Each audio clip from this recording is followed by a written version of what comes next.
We talk about self-care on this show a lot, and one of the ways I'm able to better take care of myself is by finding ways to create more time, and I do that by knowing when to delegate. My assistant turned manager, Brandy, who has her own episode, by the way, it's number 53, knows all about that.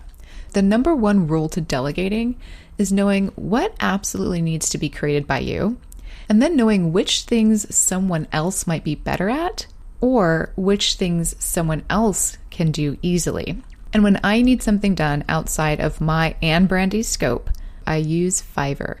Fiverr.com is a super cool professional marketplace where you can find contractors all over the world to help you do the little things that you need help with, or that require a special skill set like creating podcast cover art. I use Fiverr for that all the time, and I've always been happy with the work.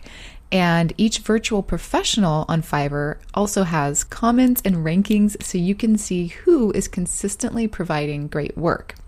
It's a really wonderful solution to buy back some of my time and get the stuff done that I need to move forward on a project.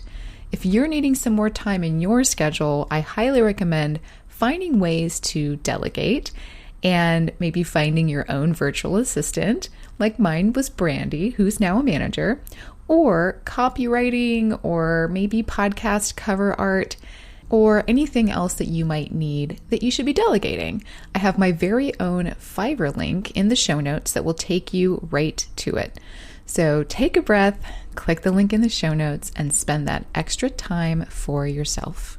We look at brands and podcasts that have been doing what they're doing for 10 years or 5 years or a lot longer than us is the point.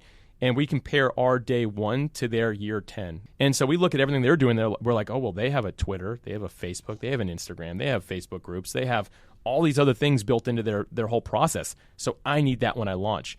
When in reality, I can almost guarantee you probably 99% of the people you see launch with their podcast, and that was it. And they launched just with that. And it's because they realize something that we're not realizing in today's world, that you got to keep the main thing the main thing. And if the main thing is to launch a podcast, then launch a podcast, and everything else can come afterwards. It all begins by understanding the mind. I want to be happy now. I don't care about the future. I want to be happy right now. You are not alone. You are never, ever, ever alone in this. It's helped my voice grow and given me freedom to be creative on my own. I'm Christina Barcy. Welcome to Be Bold, Begin, a podcast dedicated to you, the creative, the healer, and the innovator. The topics and conversations we have here are designed to help you discover what might be getting in your way and offer you tools, techniques, and guidance to move through them. I live in the imposter's body more than I live in my own body. I don't have to feel like I don't deserve this. This is where creativity and healing intersect.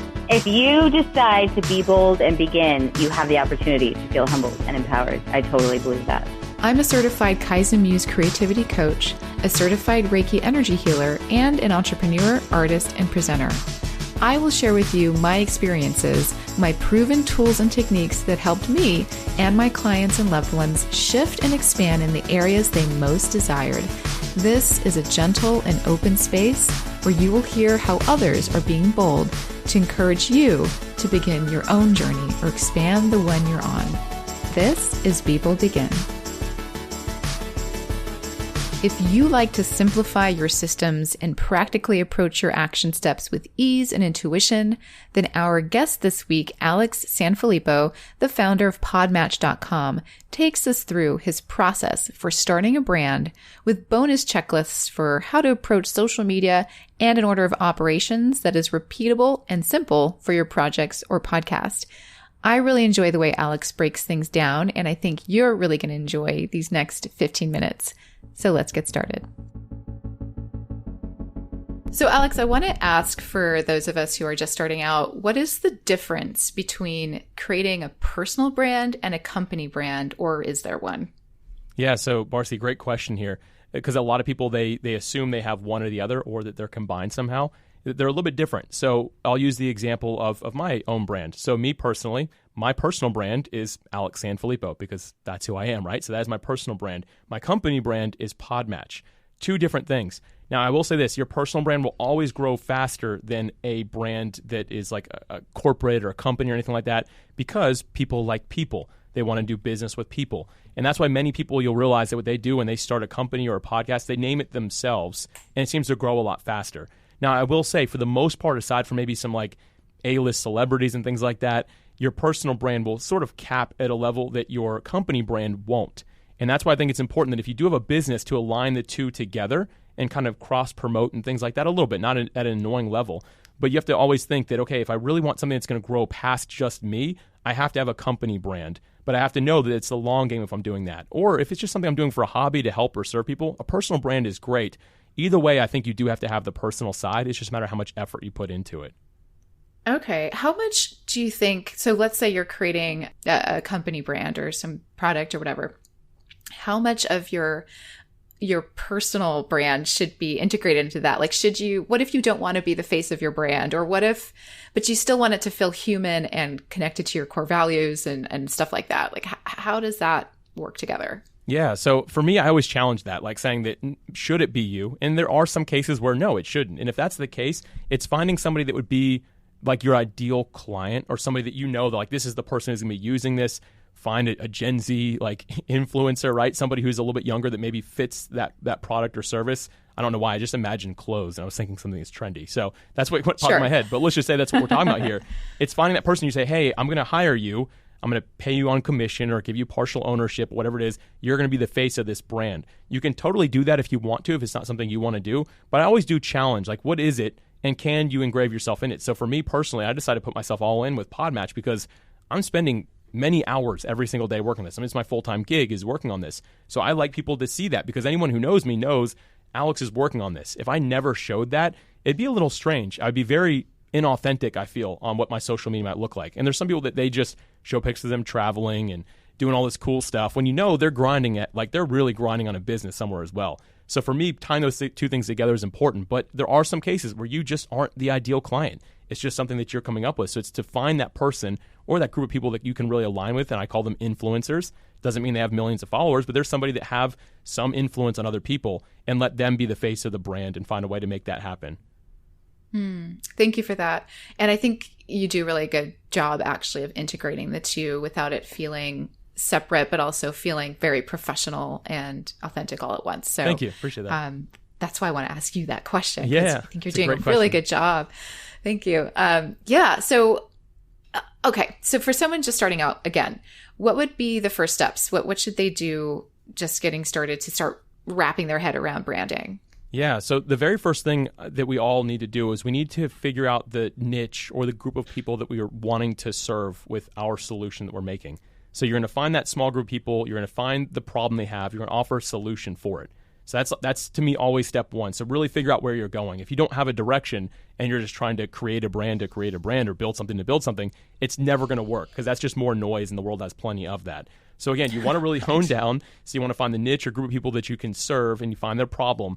And the next step is to really think MVP, which stands for minimal viable product. So you want to just think, what is the bare bones of what I can do? A lot of us, we overcomplicate things, even if we're creative, right? Like, we just kind of like, okay, I need a website. I'm going to need all these crazy things. I'm going to need like a CRM. I need all this. The truth is, what you're doing, you can probably find a way to test with pre-existing tools if it's something online that don't even cost you anything. If it's in person, can you do the process manually that you're planning on building out like a brand for? So it's really to think about, how can I just test this thing out? I just call it an alpha. That's what we call it.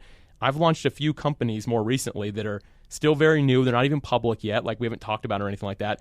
But I tested them. One of them I tested with using 2 Google Sheets. So I just made 2 Google Sheets to test out to see if there would even be a desire for it. So I built out, they were very long, but the whole thing was they'd spit out basically the result of what a automated service or software as a service would do. But I tested it doing that. It took me 2 hours total to design and test this to see if I actually had a real solution. So I know that's like a little bit beyond a checklist, but the big thing is just, how can I quickly as possible get what I have inside of me, what I believe people need, in front of them to test it before I move on. And once you pass that, then you want to start actually building things out, right? You want to actually start figuring out a actual to-do list and how you launch it as a real business or product or service. Okay. So thank you for that. That's a really good starting point to understand to test the product literally. And I got a lot of advice around that when I have all my entrepreneurial ideas. Everyone's like, figure a way to test the product before you try to make the product. And I was like, oh, of course. That seems like a lot of work though. But it's so because it does depending on your idea, it could feel like a lot of work. Do you have a first step of like how to approach who to test it with? And is it your immediate network or people? Like, how do you find your people to test? Yeah, that's a good question. For me, it all comes from a place of passion. Like, what is it that you are passionate about? And finding people that are in that area. You can find them as simple as like, let's imagine it's online. Use a Facebook group. If you're in person, go to a meetup group that's on that topic. Start meeting the people and just talking to them. Build a network there. The problem is if you just go to the existing network you have, if they're not the ideal fit of who you say my ideal avatar or ideal client is, if they're not that person, what they tell you, the feedback they give you is not going to be very helpful. You have to find the actual people. And so for me, it starts from a place of passion.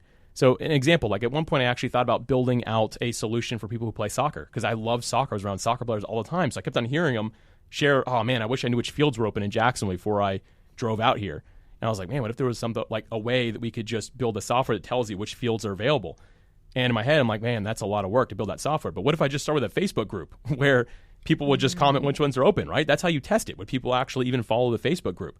So again, it started from a place that I'm passionate about. I wasn't like, I've never played basketball, but they probably have some needs. Let me just try this over here. And let me get this Facebook group for soccer people, but let me just add all my family and friends to it, see what they say. Like, they're not going to be good testers. So it's a matter, again, starting from that place of passion and seeing what you can do for those people that I think really helps out. So maybe it's building a community, like finding space where people are that you want to serve and getting them to a community that you can interact with. Yes, I think that's a great way to say it, is to have some sort of community around it. That's very smart.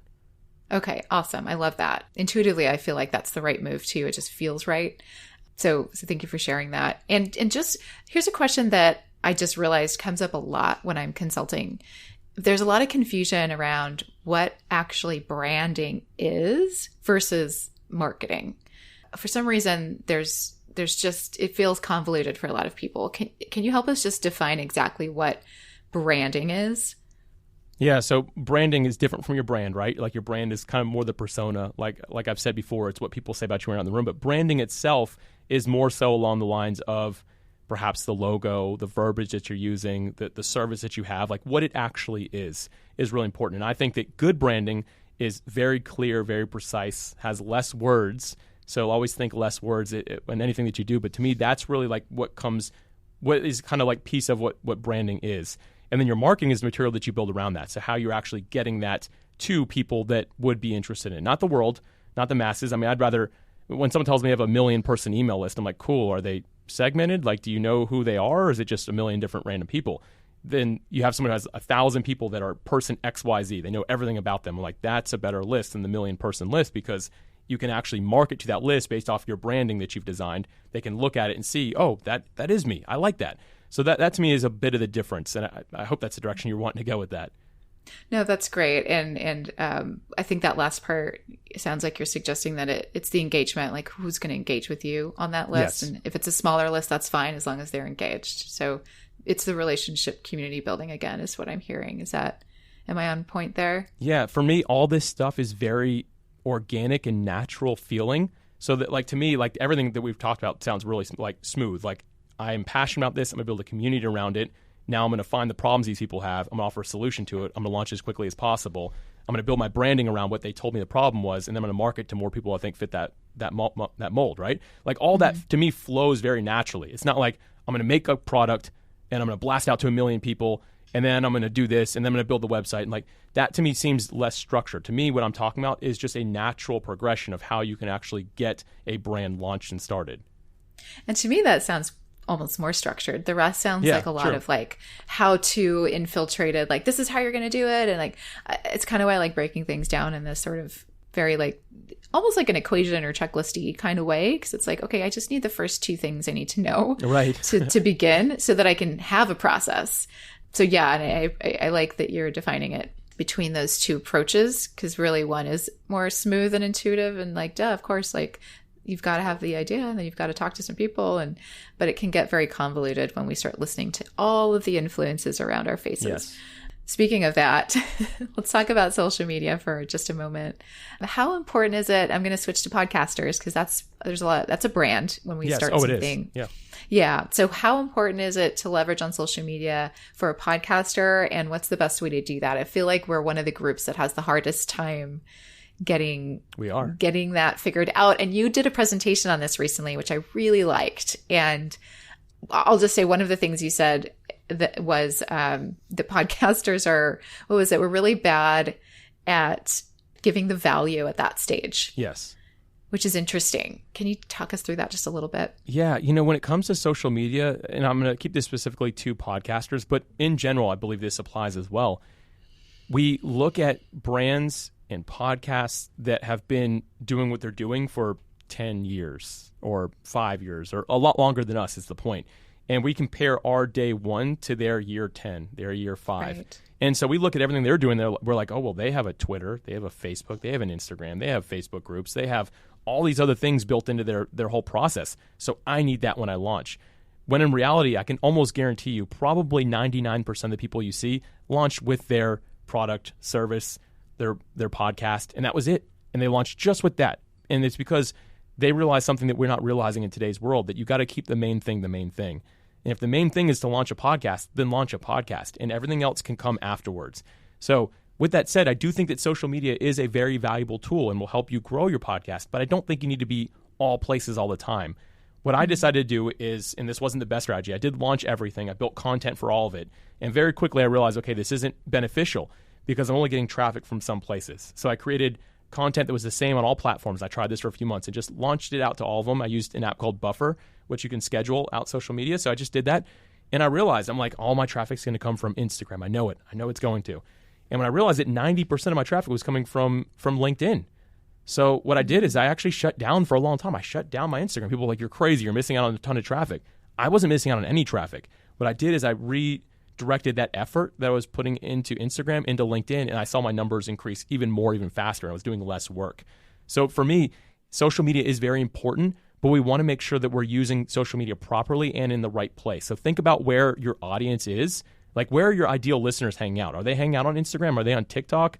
Are they on LinkedIn? Like, figure out where they are, find them, and spend your efforts there, not to just get more followers everywhere, grow your social following in general. You want to really hone in on where it matters most. I think that'll serve you really well. And Barcy, if you want to talk about the actual content as well, we can get into that. Yeah. I think it's important to do. So regarding the actual content that you're posting, no matter where it is, it has to begin with interest. It's got to be interesting to people. So you have to make sure what you're sharing is not just an advertisement for a new podcast episode. I've done that for far too long, but it doesn't really work. You want to find a way to post something, and it right? doesn't work. Yeah. You want to find a way to post something else. And I recently saw a podcast where they did is they actually just took a selfie of themselves in front of their mic and their whole setup. And it was just an in-home setup. It was nothing fancy. So it wasn't like incredible to look at, but it was that podcaster. And in the description, they talked about how they just interviewed a guest they really had a great time with. And it was a bucket list thing for them. So they wanted to document with this picture. That to me was interesting. Like, I was like, man, she just told a real story about why she's podcasting.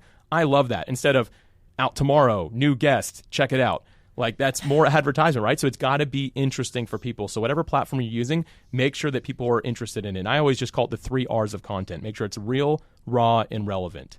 I wrote that down in my notes. I took a lot of notes during your presentation. Oh, thank you. Because Cool. you had wonderful sound bites like that were actionable, that you can reference when you're doing things. So I appreciate that. All that said, time management, we wanted to touch on that real briefly about, and to me, I'm hearing that kind of baked into your answer around social media by conserving your time, by choosing where things should happen. Is there anything else you want to add to that? Yeah, when it comes to time management, when you're a podcaster, it is just so important, because here's the thing. Barcy, you and I both know this, being on this side of the mic, like we're both hosts at times. It is a lot of work to produce a single podcast episode. And I'm not trying to discourage anyone from doing it, but like, even if it doesn't feel like a lot of work on day one, eventually you'll be like, oh my gosh, this is so much that goes into this. So really, the most important thing to do, like when you're going to create a checklist, is to start with why you're doing it, what the most important things are, and you want them in order. So, okay, the most important thing for me is getting the episode out on time, right? So I want to make sure I always have that written down as the most important thing. So that way, when I get through and I'm like feeling overwhelmed, I'm like, okay, here's the 10 social media posts I do about it. Maybe I can do 5 instead. Like, I don't need to do 10. So it's really important to have something that's always keeping you on track. When it comes to podcasting, I recommend having just what I call it an SOP, a standard operating procedure, for every episode you're releasing. So for me, I've designed a software that does this now because I think there's a need for it. And basically, every time I'm releasing a new episode, I hit new episode, and it gives me my predetermined checklist that I've come up with. And everybody needs to have that. Now, I'm sure I have a fancy software for it, but I used to just do it on a whiteboard. All I would erase was the little check mark at the start. So I'd say, record with guest, check. Edit the episode, check. Share on social media, check. It's really important to make sure that you are not relying on your head for this stuff. David Allen says it really well. He says, your head is for having ideas, not for storing them. So the ideas for your episode should be somewhere on paper and be in front of you, and that's going to really help you stay organized and also alleviate a lot of stress in podcasting, because now you're not like, oh, what did I forget? What else am I missing? What else do I need to do? Am I hitting my deadline? When you have that written down somewhere you can see it, it's not in your head anymore. It's not causing anxiety and stress because now you know exactly where you are and what is left to be done. That's amazing. I created spreadsheets. Spreadsheets are my thing right now, and they're amazing. And I actually created one that you can copy yourself for production when figuring out your guests and what all the stages are in my podcast starter guide. There's a link for that as well. It's free. There's so many resources in there around organization. So if that's something you want starter guides for, I have that for you. So definitely click on that link. For now, thank you, Alex, that this was so great. I know we talked a little longer than we had planned for this segment, but I think it was just, there's so much value you have to offer. So I appreciate you. Yeah, thanks so much, Marcy. I really appreciate you having me. Thank you for listening to People Begin. We hope that these episodes are helping inspire and empower you to take your next steps towards whatever you're thinking of creating. And if starting a podcast is what you're thinking of creating, then I would love to have you in my brand new private Facebook group, Unleash Your Podcast Niche, a podcast learning community for the aspiring podcaster who cares about creating an authentic message and making an impact with podcasting. Join us for live opportunities with me and meet other creatives like you who are at the same stage. There's a link in the show notes to join us. Happy creating.